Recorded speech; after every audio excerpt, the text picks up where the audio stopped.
কখনো মুসলিম বিধায়কদের চ্যাংদোলা করে রাস্তায় ফেলা, কখনো রামনবমীতে 1 কোটি হিন্দুকে রাস্তায় নামার ডাক। বিধানসভা ভোটের যখন 1 বছর বাকি, তখন এভাবেই হিন্দুত্বের ইস্যুকে সামনে রাখতে চাইছেন শুভেন্দু অধিকারী সহ রাজ্য বিজেপির শীর্ষ নেতৃত্বের একাংশ। হিন্দুদের জন্য এক শুভেন্দু শহীদ হলে কোটি শুভেন্দু জন্ম নেবে। এবার কার্যত একই পথে হেঁটে বাঁকুড়ায় হিন্দুত্বের বার্তা দিয়ে শুরু হলো দেওয়াল লিখন। দেওয়ালে লেখা হয়েছে, হিন্দু হিন্দু ভাই ভাই, 26-এ বিজেপি সরকার চাই। হিন্দুরা বাঁধো জোট, 26-এ পদ্ম ফুলের সব ভোট। এমনকি হিন্দুত্বের ইস্যুতে তৃণমূলের বিরুদ্ধেও সরব হবার কথাও বলা হয়েছে। যে তোষণবাদ চলছে এখানে রাজ্যে, বাঁকুড়া জেলাতেও দেখেছি আগামী দিন আমাদের সরস্বতী পুজো করতে দেয়নি, দুর্গাপূজা হয়নি।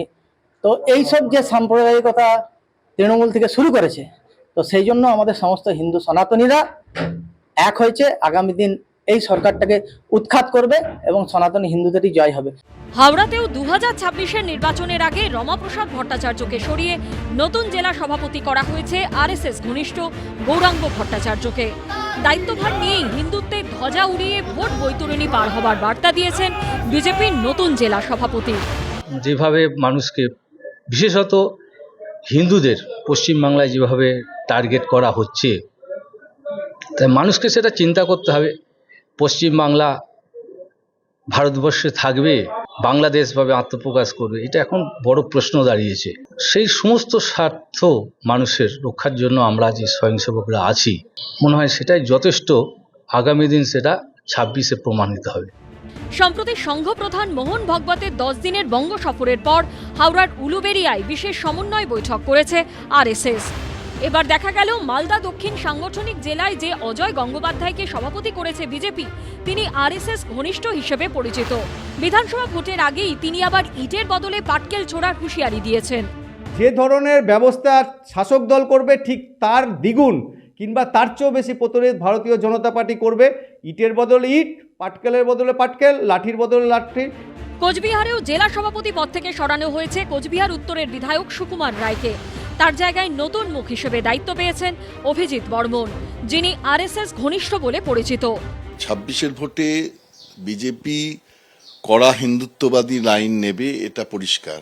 যত দিন যাচ্ছে বিজেপি এই হিন্দুত্ববাদী রাজনীতিকে এমনভাবে আঙিনায় নিয়ে এসছে যে আজকে এখন একটা নতুন ভদ্রলোক হিন্দুত্ববাদীর আবির্ভাব ঘটেছে পশ্চিমবঙ্গে, বা ঘটানোর চেষ্টা হচ্ছে।